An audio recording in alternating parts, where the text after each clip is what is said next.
Good morning, friends. Today we will discuss the Scott connection of transformer. In Scott connection में अपन क्या करते हैं? In this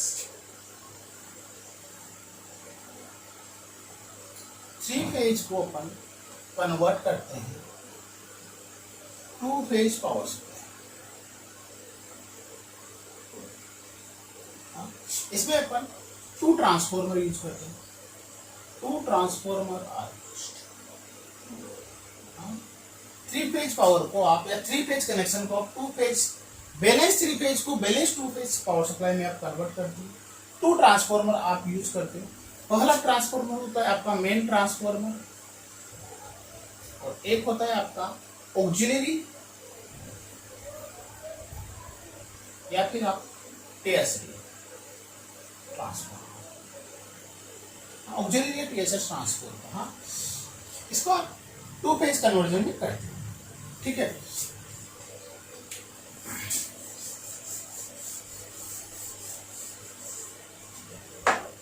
in the Scott connection most common method for the connecting single phase transformer to perform three phase to two phase conversion and vice versa. Two transformer are connected electrically. दोनों transformer को both transformer are connected electrically. Electrically दोनों को आप connect करते हो। ठीक है, आप not connected in magnetic, not in magnetic path connect है। इनको आप मैग्नेटिकली कनेक्ट ना करके इलेक्ट्रिकली आप इनको कनेक्ट, इलेक्ट्रिकल के थ्रू आप इनको कनेक्शन देते हो। ठीक है, when transformer of the tap at point D and, चलो इसके बारे में अपन अब इसका थोड़ा सा डायग्राम अपन बनाते हैं। जो इसमें दो तरीके के ट्रांसफॉर्मर आप यूज करते हो। पहला ट्रांसफॉर्मर मैं बना रहा हूं ऑक्सिलरी ट्रांसफॉर्मर, ये आपका ऑक्सिलरी ट्रांसफॉर्मर।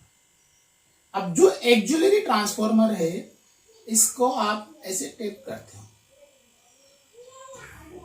इसका जो सेकेंडरी टर्मिनल है ऑक्सिलरी ट्रांसफॉर्मर की प्राइमरी वाइंडिंग में बनाई है ना, ऑक्सिलरी ट्रांसफॉर्मर की प्राइमरी वाइंडिंग बनाई। इसके इस पॉइंट को आप जो आपका मेन ट्रांसफॉर्मर है उसके आप प्राइमरी वाइंडिंग को हाफ करते हो। जैसे मैंने बताया कि आपके प्राइमरी वाइंडिंग में नंबर ऑफ टर्म्स टीपी है, नंबर ऑफ टर्म्स टीपी है, तो ये भी आपके टीपी बाई 2 और ये भी आपके टीपी बाई 2। हाँ, और इन दोनों को आप कनेक्ट करते हो बी एंड सी फेज से। यह आपका बी फेज है, यह आपका सी फेज है और यह आपका ए फेज है। तो आप बता सकते हो कि जो ए फेज में करंट आ रही है वो करंट आपके टर्सरी या एक्सिलरी ट्रांसफॉर्मर की प्राइमरी वाइंडिंग में आ रही है। हाँ, जो बी फेज में करंट आ रही है और सी फेज में जो करंट आती है वो आपके मेन ट्रांसफॉर्मर में आ रही है। डी पॉइंट को आप ऐसा सिलेक्ट करते हो कि जो मेन ट्रांसफॉर्मर की प्राइमरी वाइंडिंग है ना, मेन ट्रांसफॉर्मर की प्राइमरी वाइंडिंग है उसको हाफ हाफ पार्ट में डिवाइड करें। हाँ, जो आपका मेन ट्रांसफॉर्मर की सेकेंडरी वाइंडिंग को आप यहाँ पे कनेक्ट करोगे। ये मेन ट्रांसफॉर्मर है, उसकी आपकी सेकेंडरी वाइंडिंग, इस पे आप लोड कनेक्ट करोगे।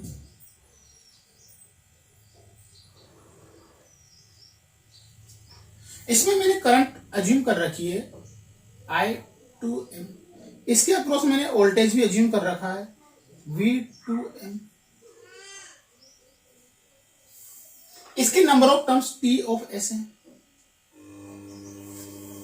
सिमिलरली जो आपका प्राइमरी जो आपका टर्सरी ट्रांसफॉर्मर है या ऑक्सिलरी ट्रांसफॉर्मर है उसकी सेकेंडरी वाइंडिंग भी मैं यहां बना देता हूं।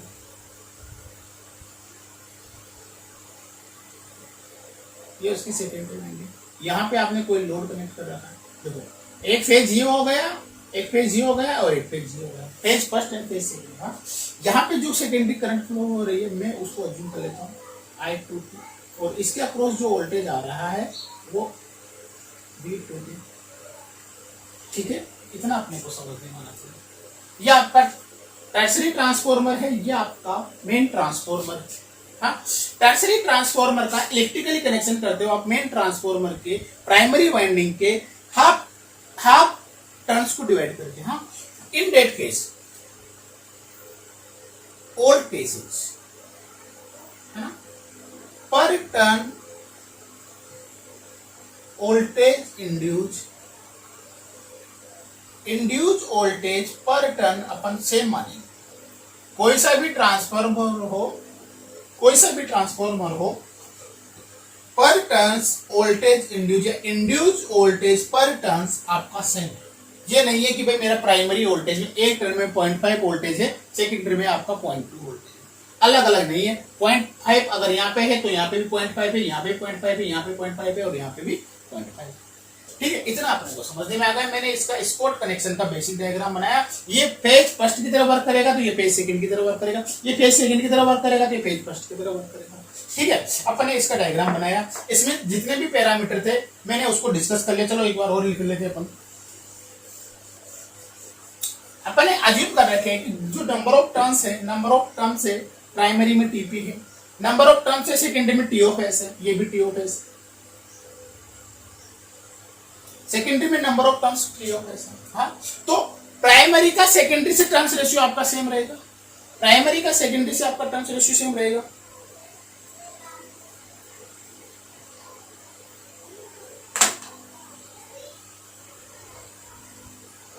प्राइमरी का सेकेंडरी से आपका टर्म्स रेशियो सेम रहेगा क्योंकि आपने प्राइमरी और सेकेंडरी में आपके टर्म्स सेम है। अब अपन इसके वोल्टेज के बारे में डिसाइड करें। हाँ, देखो VAB अगर मैग्नीट्यूड की बात करें अपन, क्योंकि आप यहाँ पे 3 फेज सप्लाई दे रहे हो, तो VAB, VBC और VCA तीनों के तीनों आपके पास वोल्टेज समान होने चाहिए। और मैं कोई वोल्टेज मान लेता हूं या फिर VL, जो भी आप अगर आप अज्यूम करना चाहिए, तीनों सप्लाई वोल्टेज आपने अज्यूम कर रखा। अगर मैं तीनों में VBC ले लो, पहले VBC को अगर मैं VL 8 एंगल 0 ले लूं तो VCA 8 एंगल -120 डिग्री हो जाएगा और VAB VL 8 angle +120 degree. 3 phase supply ऐसे होता है कि भाई अगर आपके पास VBC VL एंगल 0 है, VL -120 डिग्री पे है और VBC आपका 0 है। ठीक है, इतना अपन ने देखा। हाँ, अगर मैं इसका फेजर डायग्राम भी शो करना चाहूं तो आपका ये VBC, ये आपका VCA और ये आपका V है।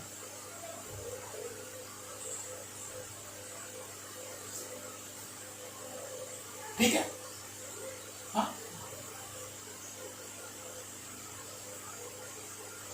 ठीक है। अब देखो यहां से VAD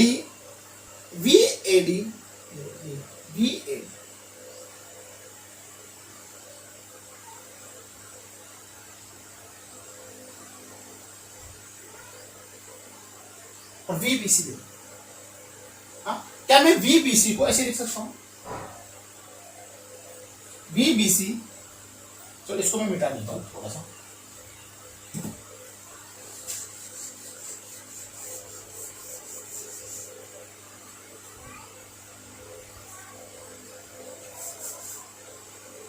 VBC को आप 2 पार्ट्स में कंपोनेंट में तोड़ सकते हो, VBD प्लस VBC। सही लिखा मैंने? VBC वोल्टेज, ये वाला वोल्टेज प्लस ये वाला वोल्टेज बराबर होगा। हाँ, सिमिलरली VAD, ये वाला यहां से लेकर के यहां तक का वोल्टेज, हाँ, ये क्या क्या होगा आपके पास? VAB plus VAD। हाँ, सही लिखा? देखो V8 से D, ये वोल्टेज, ये वाला वोल्टेज प्लस इस वाले वोल्टेज के बराबर होगा। सिमिलरली VBC वोल्टेज, ये वाला वोल्टेज प्लस ये वाला वोल्टेज होगा। अगर मेरे पास VBC वोल्टेज ये है, ये मैंने VBC अज्यूम किया था थोड़ी सी ऊपर, तो ये आपका VBD होगा, ये आपका VBD होगा और ये आपका क्या होगा?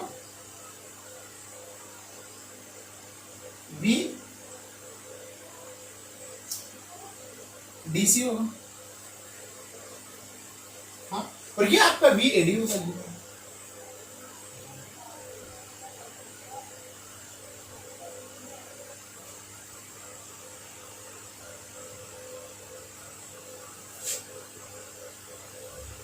और ये आपका we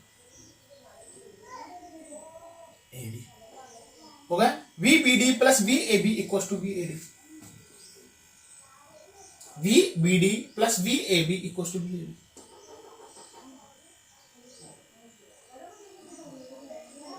sorry V A D ही होगा ना। यहां पे आपका न्यूट्रल पॉइंट होगा, देखो ये मैंने यहाँ पे कोई न्यूट्रल पॉइंट एन शो कर रखा है, ये यहाँ पे आपका न्यूट्रल पॉइंट।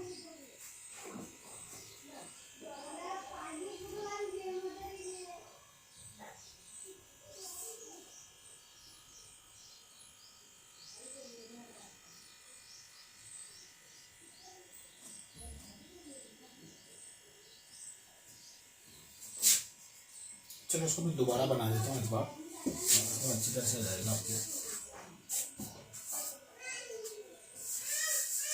ये लो वी बी सी बनाया,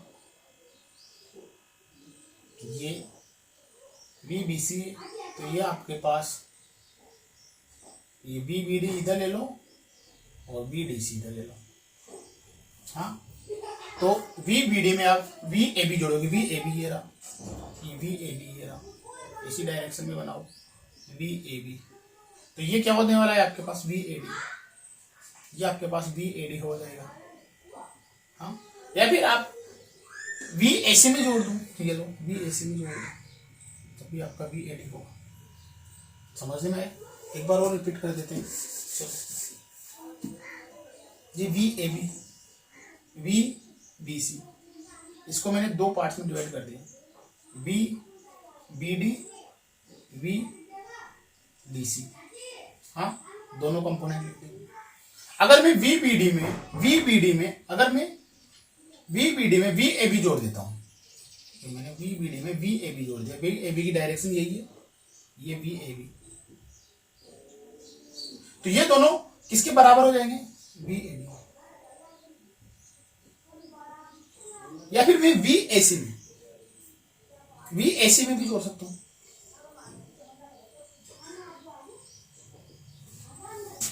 अब देखो ये आपका इसका न्यूट्रल पॉइंट मैंने मान लिया, अज्यूम कर न्यूट्रल पॉइंट है ये।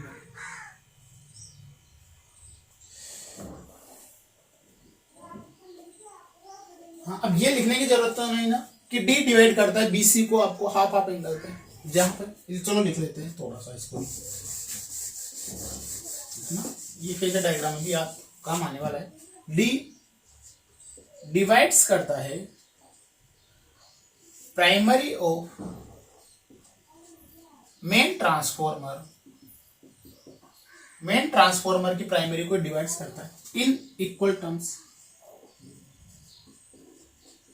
हाँ इक्वल टर्म्स मतलब B D number of terms, B D equals to number of terms D C. D को यहां पे आपने इलेक्ट्रिकली कनेक्ट कर रखा है ना, तो यहां से आपके पास अगर इक्वेशंस आप लिखना चाहो तो वी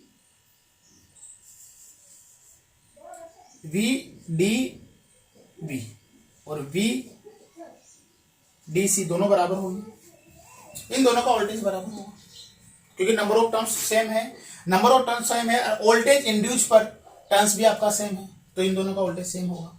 हाँ और ये दोनों किसके बराबर होंगे, मैंने बताया अभी वी बी सी बराबर वी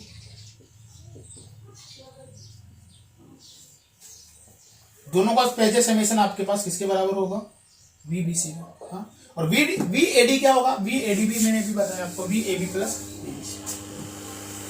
हाँ तो वी ए डी में देखता हूं, वी ए डी अपन ने लिखा V A B plus V, तो वी बी डी क्या हो जाएगा, वी बी डी क्या हो जाएगा, वी बी सी बाई 2 हो जाएगा, होगा क्यों, क्योंकि ये वाला वोल्टेज और ये वाला वोल्टेज सेम है।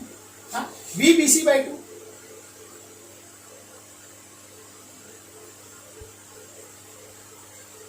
मैंने अभी थोड़ी सी देर पहले बताया था कि मैंने वी बी सी तो लिया था V L angle 0, V C लिया था V L angle -120, V A B लिया था आपने वी एल एंगल +120। इन दोनों को जब जोड़ोगे आप तो ये तो हो जाएगा B L angle 120 degree plus B B C by 2 angle ji.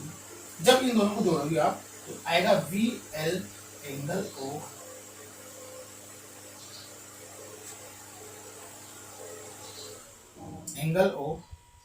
B angle of 90 degree, और यहां पे आएगा आपके पास √3/2।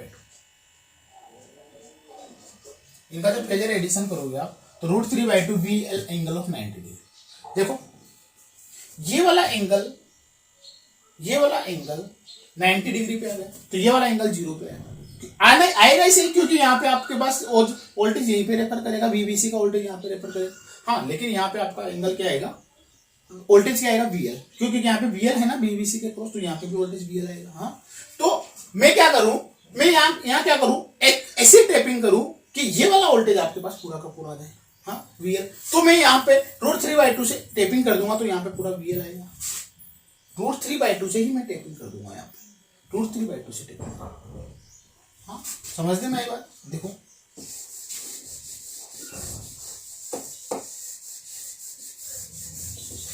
मेरे करने का मतलब ये है कि आपके पास ये इतनी वाइंडिंग थी, यहाँ पे डी पॉइंट था आपका। हाँ, और इस डी पॉइंट के अक्रॉस आपका वोल्टेज आ रहा था कितना वोल्टेज आ रहा था आपके पास, √3/2 इंटू इतना वोल्टेज इंड्यूस हो रहा था। यही वोल्टेज आपका यहाँ आएगा अगर मेरा टर्न्स रेशियो है। हाँ, तो मैं ये समझ लेता हूं कि यहाँ पे मैंने टेपिंग की हुई है कितने की, √3/2, और रिमेनिंग टर्म्स यहाँ पे। हाँ, यहाँ पे मैंने टीपी में इसमें किसी में भी ऐड कर रखे, तो ये भी कितना होगा वीएल, और ये वीएल यहाँ पे चला, ताकि आपका मैग्नीट्यूड सेम रहे और वोल्टेज आपके पास यहाँ चला जाए। ठीक है, ये अपन ने प्राइमरी या टर्शियरी ट्रांसफार्मर का वर्किंग देखा। इसके बारे में अगर और कुछ लिखना चाहो तो देख लो कि D divides the primary BC and C, BC को ऑफ द मेन ट्रांसफार्मर को 2 इक्वल्स टेबल, डी इसको 2 इक्वल्स डिवाइड में ट्रेवल्स करता है, तो बीडी और डीसी बराबर हो जाएंगे और वो हो जाएंगे BC/2 के बराबर हो जाएंगे। Thus the AD of the transformer is tertiary transformer 0.866। तो क्या हो जाएगा आपके पास, जैसे मैंने यहाँ पे बताया कि 10 VAD क्या हो जाएगा आपके पास, 0.866 V of L angle G. हाँ, तो ये आपने टेपिंग कर रखी है एक तरह से, यहाँ पे आप टेपिंग भी कर सकते हो। The transformer has primary voltage rating that √3/2 of the rating of the main transformer.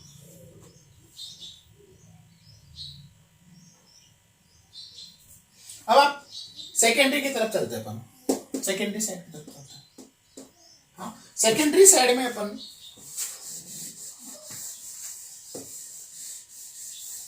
देखो, यहाँ पे वोल्टेज जो इंड्यूस होगा 90 डिग्री से होगा, यहाँ पे वोल्टेज आपका 0 डिग्री से लेकर करेगा, क्योंकि मैंने भी बताया VAD आपके पास, VAD में आपके पास आ रहा था 0.866 एंगल 90 डिग्री।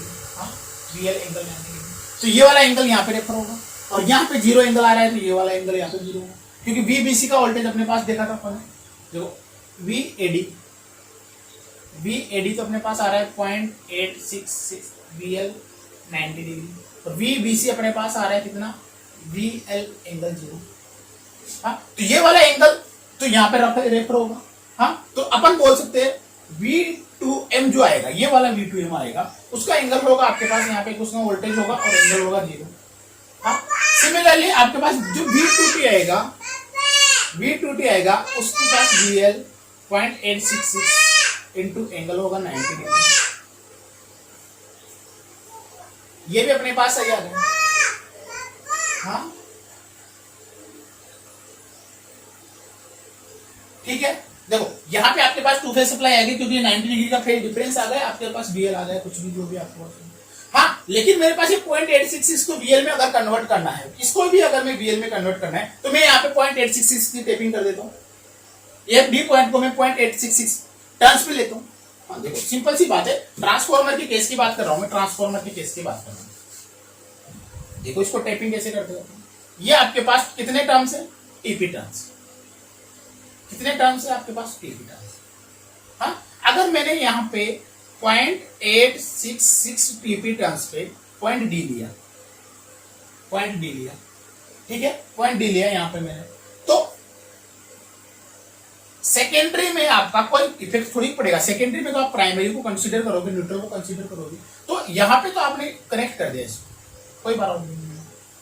हाँ, क्यों? क्योंकि इसका वोल्टेज आपको यहाँ रेफर करना है, लेकिन यहाँ पे तो पूरा का पूरा तो आपके पास VL अक्रॉस होने वाला है, VL इसको अक्रॉस होने वाला है, तो यहाँ पे तो आपको पूरा का पूरा VS है। केवल टैपिंग की आपने, तो वहां पे डी लगाया है। हाँ, ठीक है।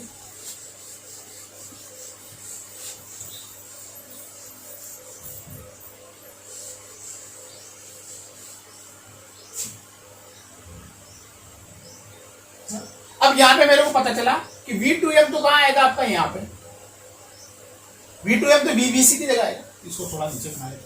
VBC और V2M का तो एंगल सेम आना चाहिए, और आपका जो AD का जो एंगल था 90 डिग्री, वो आपका आना चाहिए V2T। हाँ, V2M का एंगल तो ये आना चाहिए और V2T का एंगल ये आना चाहिए। हाँ, यहाँ पे तो आपका 0 एंगल पे आना चाहिए, यहाँ पे आपका 90 एंगल पे आना चाहिए, ये अपने को पता चल गया। For the same plus each transformer voltage per turn should be same। हाँ, क्योंकि अपने पास फ्लक्स सेम है, तो टर्न इंड्यूस्ड वोल्टेज पर टर्न्स सेम। अगर इंड्यूस्ड वोल्टेज पर टर्न सेम है, in order to keep the voltage per turn same, primary of the main transformer and primary of the tertiary transformer, the number of turns primary and tertiary transformer, the portion AB is equal to √3/2। वो यही बोल रहा है कि ये AD आपको √3/2 turns के बराबर रखना है, ये AD आपको √3/2 टर्न्स के बराबर रखना है, ठीक है। चलो इसमें देखते थोड़ा सा। हाँ, ये आपका फेजर डायग्राम होगा। अब देखो यहां का वोल्टेज, ये वाला voltage,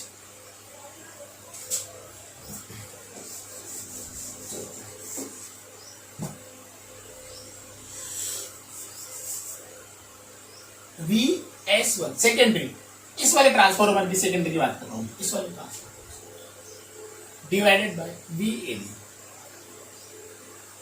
VS1 divided by VAD, हाँ, equal to voltage secondary voltage divided by primary voltage. तो सेकेंडरी टर्न्स आपने ले रखे T ऑफ S, और VAD में आपके पास टर्न्स कितने हैं, √3/2 इंटू T ऑफ P।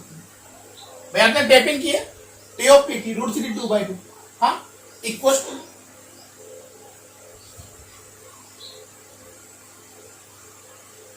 या फिर इसको TAD ले लो, पहले एक बार में आपको TAD ले लो, अगर ये समझने में नहीं आता, फिर उसको VS1 divided bye V of AD, यहां पे इसको आपने टर्म्स डिवाइड कर दो, √3/2 into TP primary turns, TS upon TP आपका टर्न्स रेशियो होने वाला है, TS अपॉन TP आपका टर्न्स रेशियो होने वाला है। हाँ, तो VS1 जो सेकेंडरी का वोल्टेज हो जाएगा, वो जाएगा आपके पास TS upon TP into √3/2 VAD। VAD को भी आप क्या लिख सकते हो, मैंने VAD को बताया था अभी थोड़ी सी देर पहले कि VAD इक्वल्स टू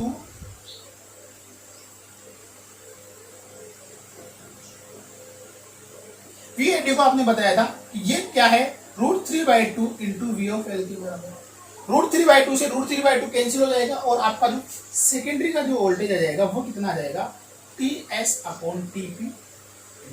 यही तो चाहिए था आपको। हाँ, देखो number of turns into VL, ये आपका प्राइमरी का वोल्टेज है, ये आपका सेकेंडरी का वोल्टेज, नंबर ऑफ, ये तो आता है आपका ट्रांसफॉर्मेशन में कि सेकेंडरी का वोल्टेज और प्राइमरी का वोल्टेज आपका किसके बराबर होना चाहिए, सेकेंडरी के टर्न्स और प्राइमरी के टर्न्स के बराबर होना चाहिए। देखो आ गया, क्योंकि मैंने यहाँ पे टेपिंग ही √3/2 से कर दिया। अगर यहाँ पे जितना वोल्टेज आ रहा है उतने से मैंने टेपिंग कर दी, तो आपका जो टर्न्स रेशियो है वो सेम रहा। अगर मेरे को न्यूट्रल पॉइंट की पोजीशन फाइंड आउट करनी है,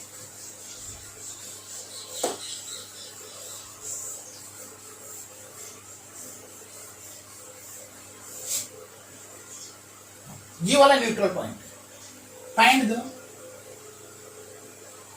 पोजीशन ऑफ न्यूट्रल पॉइंट।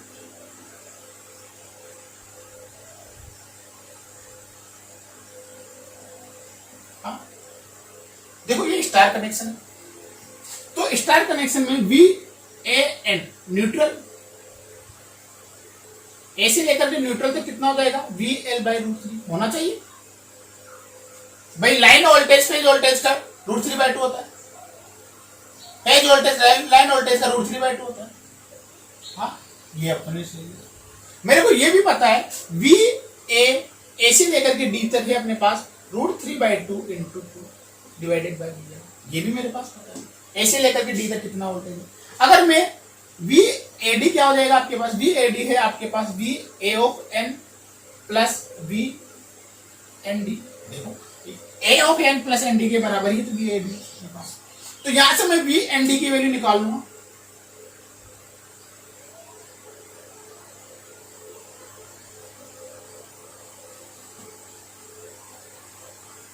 ये वैल्यू निकालूंगा। VAD आएगा आपके पास √3/2 VL माइनस 1/√3 × VL।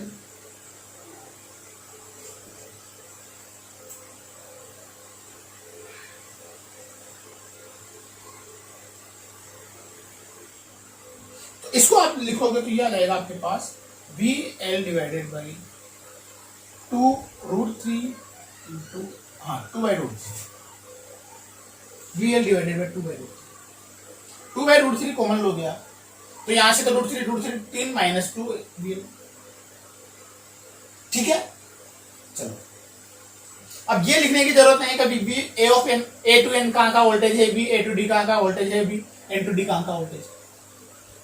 VND आ गया अपने पास। हाँ, क्योंकि मैंने पता है, मैंने नोट कर रखा है कि अपना वोल्टेज है ना, वोल्टेज पर टर्न सेम है।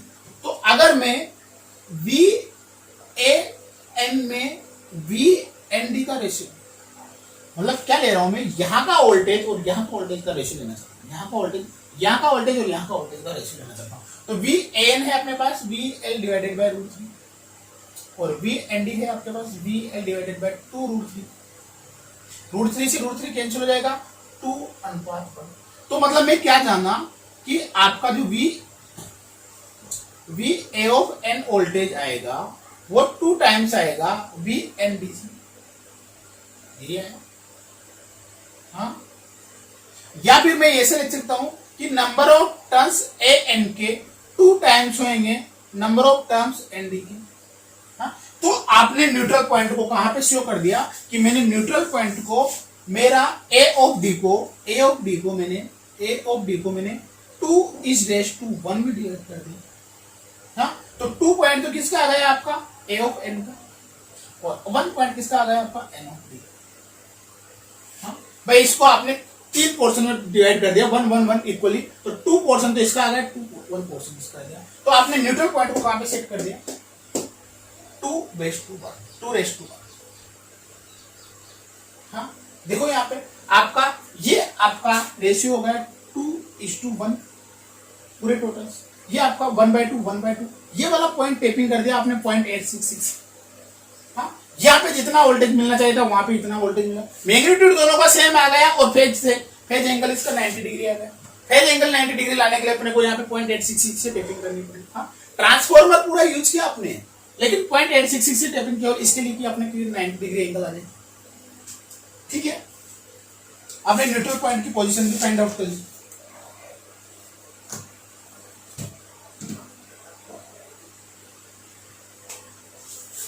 अगर आप करंट भी निकालना चाहते हो, मैं अगर करंट भी निकालना चाहता हूं तो देखो करंट भी देख लेते हैं, relationship in current.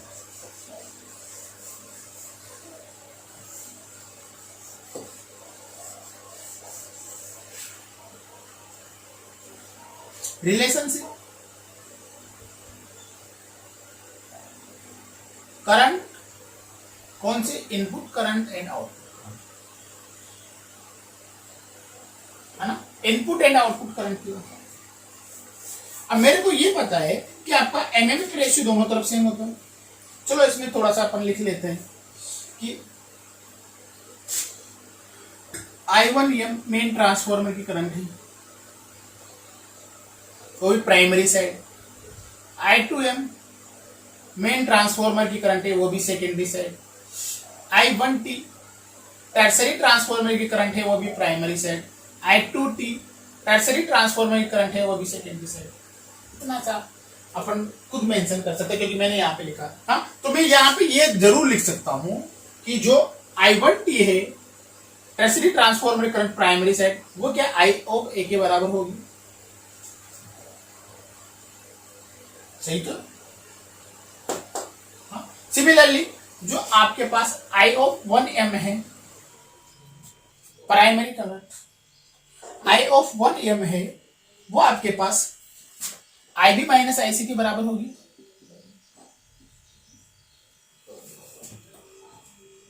IB plus IC, IB minus IC के बराबर होगी क्योंकि यहाँ पे आपके पास IB करंट भी है, IC करंट भी है। हाँ, ये वाली करंट। हाँ, चलो इसके बारे में बाद में डिस्कस करते हैं, पर एमएमएफ के बाद में बात। हाँ, अब मैं टर्सरी ट्रांसफार्मर का एमएमएफ लिख रहा हूं।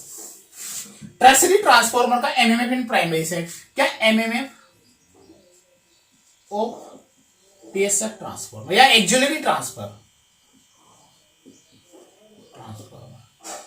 हाँ, तो इधर करंट कौन सी है I1T। हाँ, टर्म्स कौन से आपके A ऑफ D AD। इधर करंट कौन सी आपके पास, टर्म्स कितने हैं आपके पास,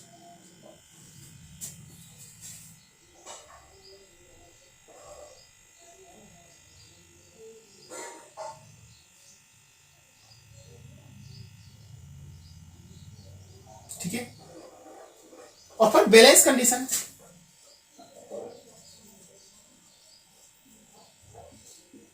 आपकी जो सेकेंडरी करंट है वो आपका मैग्नीट्यूड में बराबर होनी चाहिए। इसको मैं I2 लिख लेता हूं भाई। आपकी जो सेकेंडरी में दो फर्स्ट फेज में करंट है उतनी करंट आपके सेकेंडरी फेज में होनी चाहिए, ठीक है। इस करंट को मैं IA लिख सकता हूं।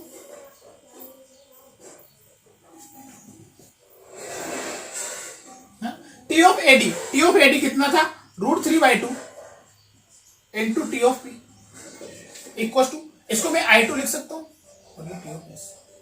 तो I of A equal to लिख सकता हूं मैं T of S divided by T of P into 2/√3 I of 2 आ गया आपके पास। इसको आप टर्न्स रेशियो लिख लो।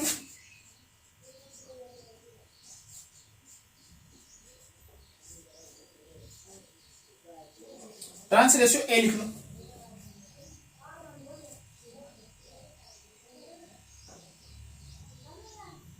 इसकी वैल्यू अगर मैं लिखना चाहूं तो ये लिख सकते हो आप I of A equal to 1.15 I of 2 या I of A divided by I of A की वैल्यू देखो, यहां से आपके पास लोड करंट की वैल्यू भी आ जाएगी, नंबर ऑफ टर्न्स की वैल्यू भी अगर अपने पास है तो आप I ऑफ A की वैल्यू निकाल सकते हो। हाँ, अगर मैं सेकेंडरी ट्रांसफार्मर के लिए बात करूं, मेन ट्रांसफार्मर के लिए मैं बात करूं,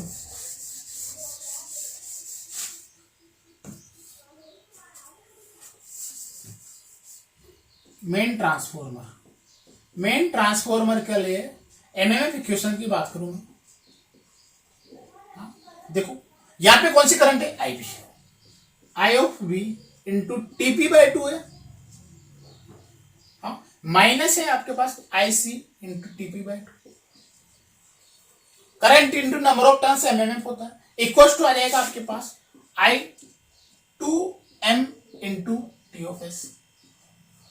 यहां से आप IB minus I of C की वैल्यू निकाल सकते हो। I2DM को मैं I2 से रिप्लेस कर रहा हूं, 2 उधर मल्टीप्लाई हो जाएगा 2I2 TS divided by TP, यही आएगा शायद।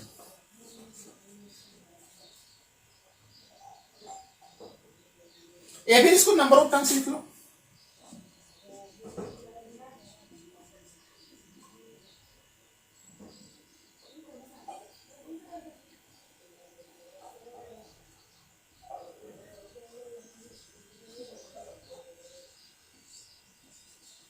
नंबर ऑफ टर्म्स सेट,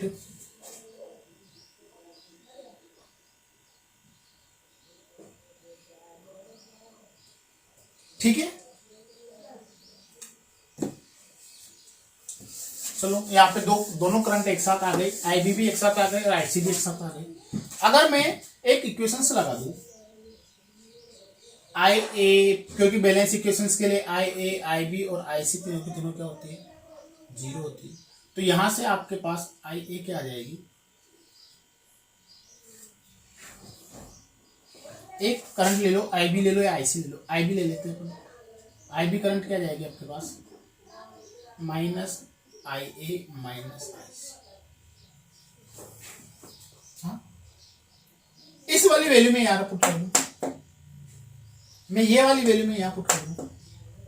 हाँ, तो यहां से आपके पास IB की वैल्यू मतलब पुट कर रहा हूं, ये पे पुट कर रहा हूं मैं direct, put this value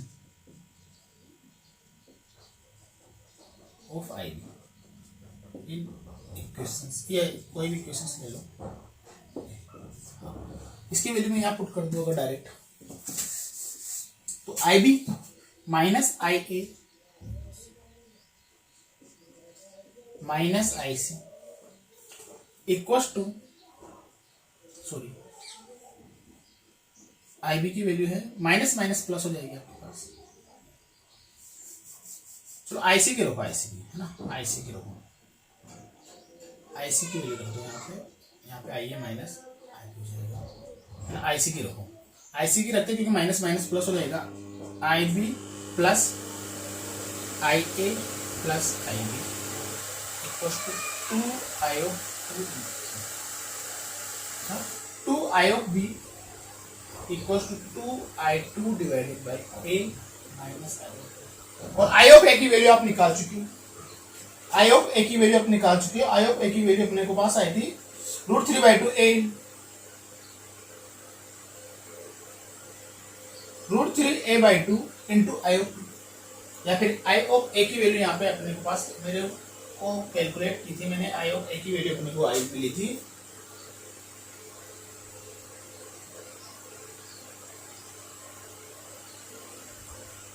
2/√3 I2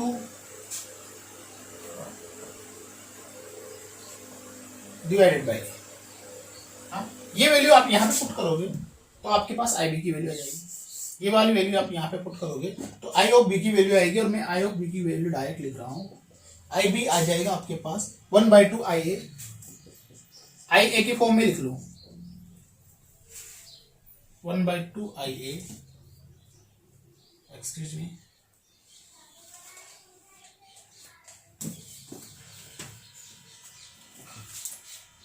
ये वाली वैल्यू आपके पास आएगी 1/2 IA इंटू I2M/A,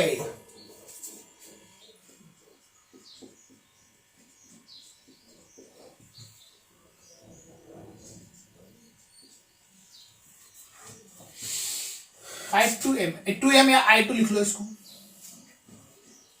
ऐसे कैसे आप IC की वैल्यू भी निकालोगे, और मैं IC का डायरेक्ट रिजल्ट लिख रहा हूं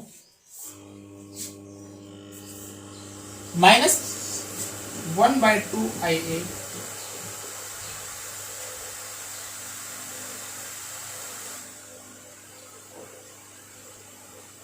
-I2M/A। ये आपके पास तीनों करंट आ गए, IAB निकाल लिया आपने, IB भी निकाल लिया आपने, और IC भी निकाल लिया। अपन ने स्कॉट कनेक्शंस में स्कॉट ट्रांसफार्मर का कनेक्शन दिया अपन ने, उसमें अपन ने सबसे पहले टर्न्स रेशियो देखा। आपने जो ये वाला 0.86 पे आपने टेपिंग की क्यों की उसके बारे में डिफाइन किया। ये TP/2 लिया, हाँ ये वाला लिया। फिर न्यूट्रल पॉइंट की पोजीशन देखी तो अपन ने देखा ये 2:1 पे आया। हाँ, आपने सेकेंडरी वोल्टेज को मिलाया कि दोनों का मैग्नीट्यूड तो सेम आ रहा है, लेकिन इसका फेज एंगल 90 डिग्री आ रहा है, वही आना चाहिए अपने को बैलेंस 2 फेज सप्लाई में। हाँ, अब पहले इसका वोल्टेज और इसका वोल्टेज चेक किया, दोनों सेम आ रहे थे। करंट का मैग्नीट्यूड सेम आ रहा था, वोल्टेज का मैग्नीट्यूड सेम आ रहा था, लेकिन फेज एंगल 90 डिग्री एक लीड कर रहा था या एक लीड कर रहा था। ठीक है, उसके बाद में अपन ने इसके नंबर ऑफ टर्न्स, दोनों के नंबर ऑफ टर्न्स का रेशियो सेम कर दिया, A of A। हाँ, फिर अपन ने यहाँ पे देखा कि भाई इसमें करंट कितनी है, इसमें करंट कितनी है, IA, IB, IC तीनों की तीनों अपन ने निकाला। ठीक है, ये आपका store connection is complete. Okay, thank you.